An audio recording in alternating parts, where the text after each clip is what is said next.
Il est 11 heures.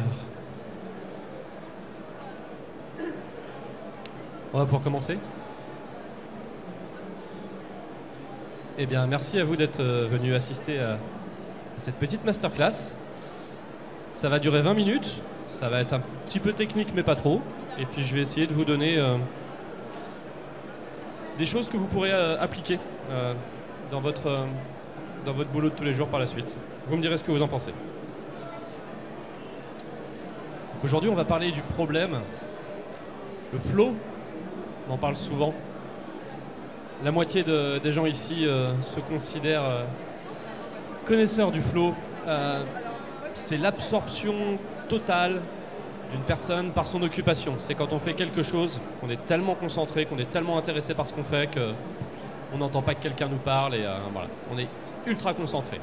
C'est un état qui est génial parce que c'est là où il y a le plus d'échanges qui va pouvoir se passer. Quand on est un apprenant, c'est là où on apprend le mieux. C'est monsieur Csikszentmihalyi. J'ai travaillé la prononciation. Mihaly Csikszentmihalyi. Dans les années 75, il avait cette tête-là. Il rigolait pas trop. Et c'est lui qui a théorisé ça.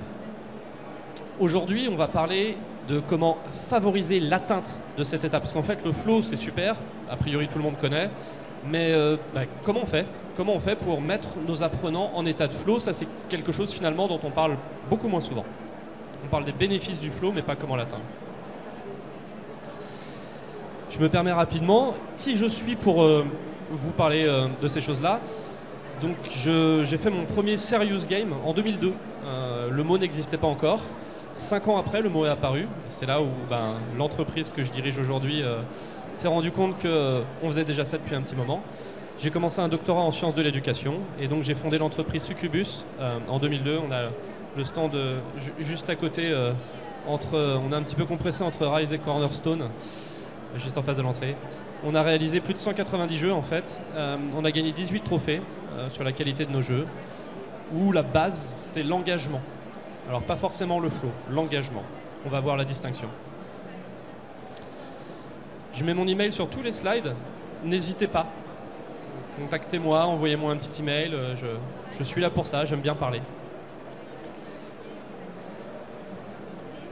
Voici le schéma du flow selon Mihaly Csikszentmihalyi. Vous avez tous bien retenu son nom. À gauche, on a un axe sur la difficulté du contenu auquel les gens sont soumis. Et en bas, on a un axe sur le niveau de compétence initial.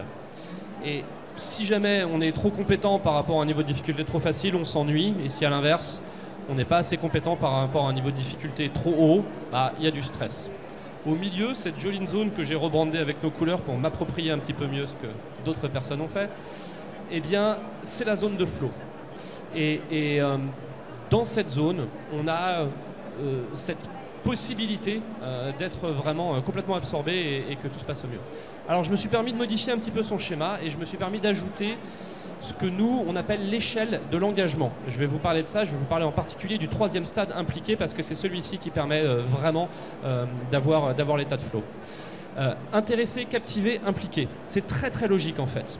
Intéressé, c'est que si jamais un module de formation par exemple est optionnel, il n'est pas obligatoire,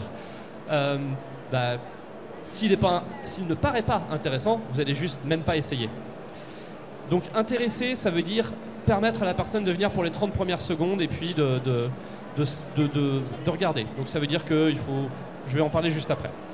Captiver, ça veut dire que la personne il trouve quelque chose et qu'elle choisit de rester. Elle ne va pas s'en aller, elle ne va pas décrocher, alors elle va peut-être pas aller jusqu'au bout, mais en tout cas elle va rester un petit peu. Et quand on a réussi à intéresser et qu'on cherche maintenant à captiver, il ne faut surtout pas arrêter de continuer d'essayer d'intéresser. C'est là où cette échelle de l'engagement devient très compliquée, c'est qu'on peut intéresser sans rien d'autre, mais on ne peut pas captiver sans intéresser. Si vous arrêtez d'intéresser, si vous vous dites « allez maintenant c'est bon, je suis à 1 minute d'expérience, je vais me mettre à fond sur captiver », la personne va partir si jamais elle n'est pas intéressée. Et finalement, le dernier niveau, le plus compliqué, impliqué, il faut les deux d'avant. Impliqué, ça veut dire, on va le voir. Alors intéressé, le premier niveau, on va le faire avec une histoire, un univers, des personnages. C'est vachement important que ce soit adapté à la cible. Si jamais vous faites de l'inspecteur d'Eric à des gens qui ne sont pas fan de l'inspecteur d'Eric, ça va pas très bien se passer. Et à l'inverse, si vous faites du Teletubbies, voilà. Donc, déjà, il faut une histoire, il faut un univers, il faut des personnages. Quand je vous raconte toutes ces choses-là, nous, on déploie ça sous forme de serious game. C'est pas nécessaire d'aller aussi loin que ça. Ça peut juste être une photo d'un personnage, on lui donne un nom et on dit, voilà, il existe dans ce monde-là, ça marche déjà très bien. La deuxième étape, pour captiver les gens, il va falloir proposer de l'interactivité, du fun ou du plaisir, quelque chose en tout cas qui fait que la personne va être contente de rester, tout simplement. Et donc finalement impliqué, ce qu'on va étudier un petit peu plus en détail maintenant, et parlons-en. Ça c'est quelque chose sur lequel je travaille moi personnellement depuis le début de la société, ça fait 22 ans. Et quand on a réussi à gravir les 2 premières marches, c'est déjà vraiment pas mal. Et c'est là où on a cette opportunité d'impliquer les gens. On a cette opportunité de les faire entrer en état de flow et du coup de transmettre un maximum de contenu et évidemment d'exploser les taux de satisfaction et de complétion parce que les gens ils trouvent leur compte.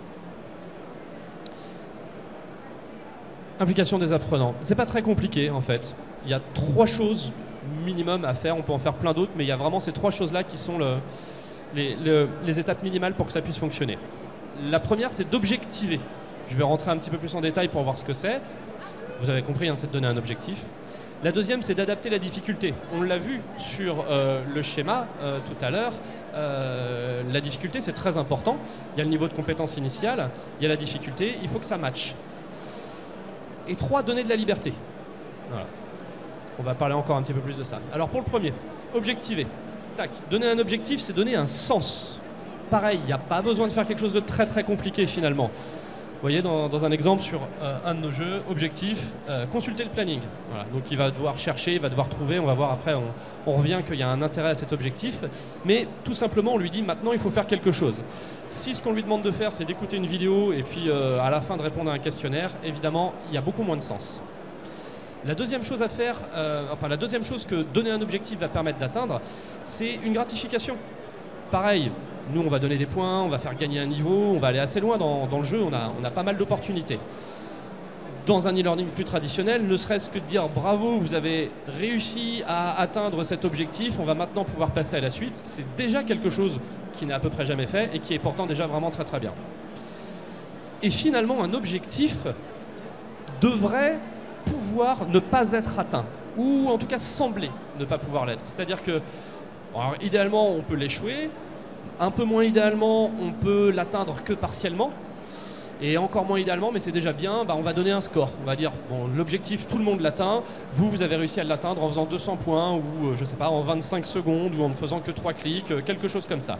Et vous permettez en fait à votre apprenant de comprendre de quelle façon est-ce qu'il a performé selon vos règles du jeu à vous en fait.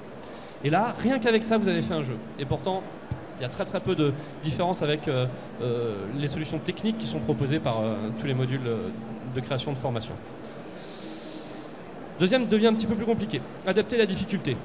Impliquer, pour ça il faut atteindre le flow, pour ça il faut une difficulté adaptée à la compétence. Donc là ça devient un petit peu plus difficile parce qu'on commence à parler de compétences et on ne connaît pas forcément le niveau de compétence de tous nos apprenants.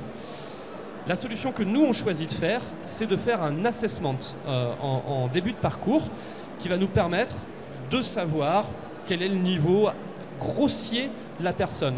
On ne juge pas vraiment sur cet assessment de ce que saura la personne après, on ne lui donne pas vraiment de notes, mais ça va nous permettre d'adapter la difficulté finalement à ce que visiblement notre apprenant sait faire. Ça c'est un petit peu plus compliqué, nous on va encore un petit peu plus loin, on essaie d'intégrer ça à la narration, c'est-à-dire qu'on va proposer un quiz à la cafette avec des collègues. Je suis désolé, je vous montre une mauvaise version de mon PowerPoint, normalement j'avais plein de belles images qui arrivaient là, donc je vais vous faire les images à la bouche.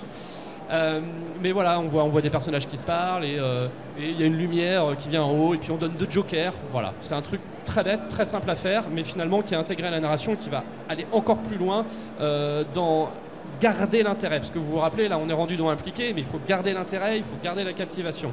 Donc voilà des solutions pour y arriver.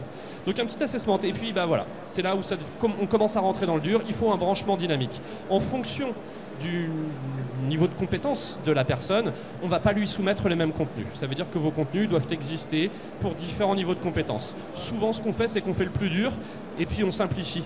On donne difficile, moyen, facile, ça suffit. 3 niveaux comme ça, et on commence souvent par le plus dur, et on enlève des choses, on simplifie, et ça nous permet d'obtenir un niveau facile qui s'adresse à plus de monde. Donc 2, adapter la difficulté. Et 3, donner de la liberté. Alors la liberté, ça veut dire beaucoup de choses. La première, c'est la liberté exploratoire. La liberté exploratoire, c'est qu'on va laisser le choix au joueur d'aller où il veut.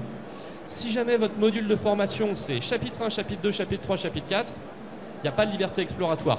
On prend les contenus dans l'ordre où ils nous ont été imposés.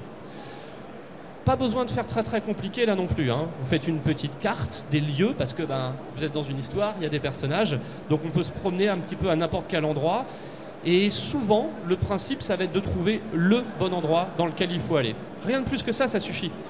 C'est linéaire parce que finalement, ça va forcément se passer là, mais en laissant l'apprenant qui quelque part commence à devenir un joueur en faisant tout ça, en laissant le joueur choisir là où il veut aller, éventuellement consulter des contenus additionnels, secondaires qui ne sont pas nécessaires, optionnels, on va commencer à lui donner de la liberté exploratoire. C'est le minimum, ça c'est facile, ça se fait partout, ça ne change pas l'ordre du scénario. Et le Graal, c'est la liberté décisionnelle.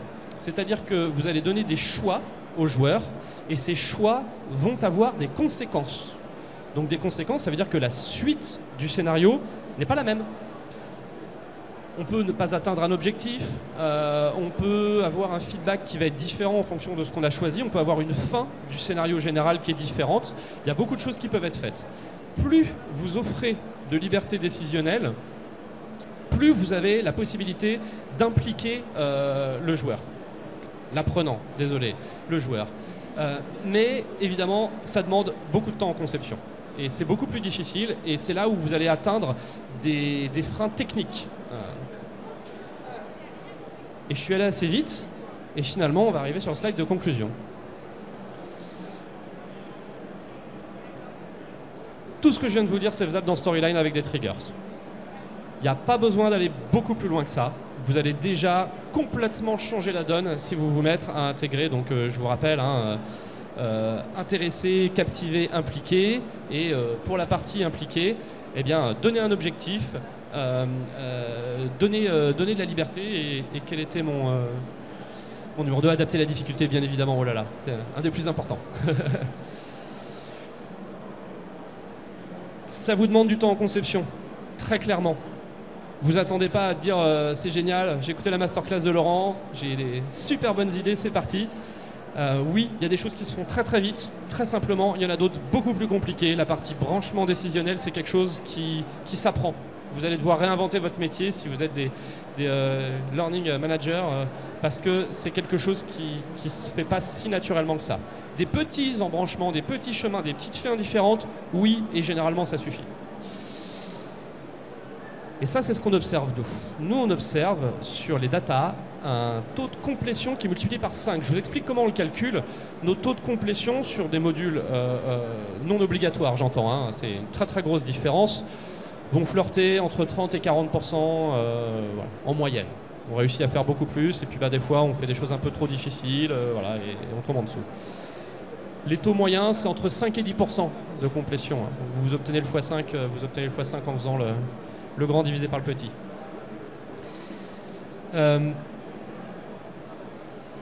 C'est pas rien x5 sur un taux de complétion. Hein. Donc je vous invite vraiment à essayer de considérer ces choses-là.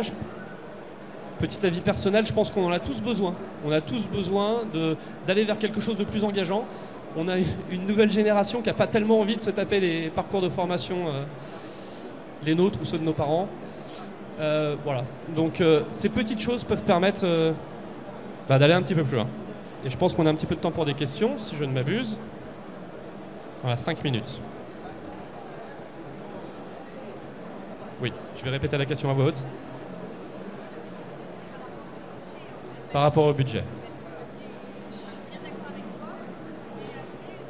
Combien ça coûte? Ouais.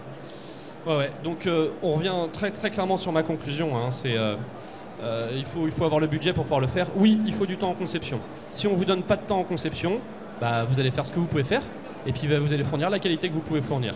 Donc c'est une discussion avec vos donneurs d'ordre, ceux qui vous allouent le budget, pour dire est-ce qu'on veut essayer de faire mieux cette fois-ci. Donc il y a plusieurs façons, hein. Soit vous prenez plus de temps, soit vous commencez à capitaliser et à réutiliser des structures que vous aurez mis en place avant. Nous, c'est ce qu'on a fait dans ma société. Nos budgets sont beaucoup plus élevés, On commence au budget de l'e-learning, c'est-à-dire qu'on va commencer à 20 000 € et on a très fréquemment des projets à plus de 200 000 €. Qui sont évidemment avec des enjeux très importants. C'est une question de qualité finale et c'est une question de capitalisation. Pour nous, des 20 000 €, c'est pas possible. Si je devais recommencer une entreprise aujourd'hui et qu'on me disait il faut faire un module à 20 000 €, non, je ne pourrais pas commencer en dessous de 80, 90, 100 pour le niveau de qualité de ce qu'on fait. Mais on a capitalisé. Et maintenant, on repart d'un existant qu'on modifie, qu'on améliore, qu'on spécialise pour un nouveau client, de façon à ne pas réinventer la roue à chaque fois. Et donc toute cette structure de trigger, par exemple, dans Storyline, ou toute cette façon de plus construire vos modules de formation chapitre par chapitre, mais plutôt autour d'une carte, autour de personnages et d'histoires, c'est des choses qui vont se réutiliser à travers différents modules. Vous pouvez même inventer, on commence à le faire, des histoires qui sont en fait finalement réadaptables facilement à différents types de contenus pédagogiques. Une autre question? Ouais.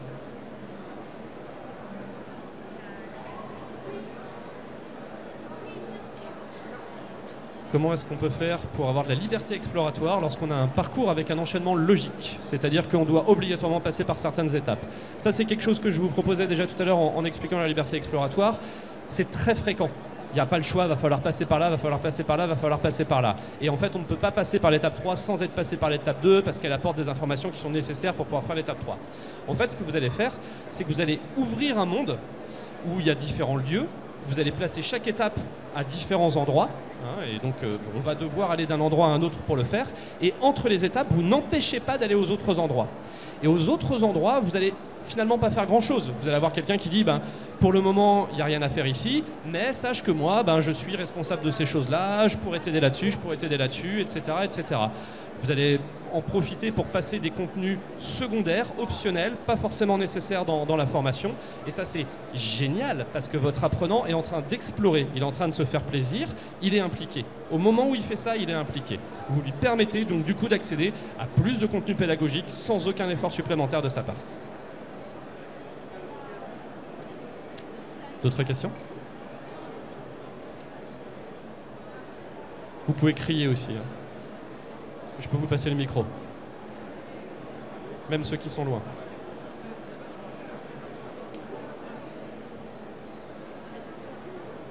Eh ben voilà.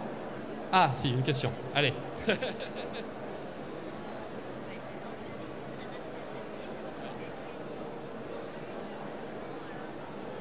S'adapter à sa cible.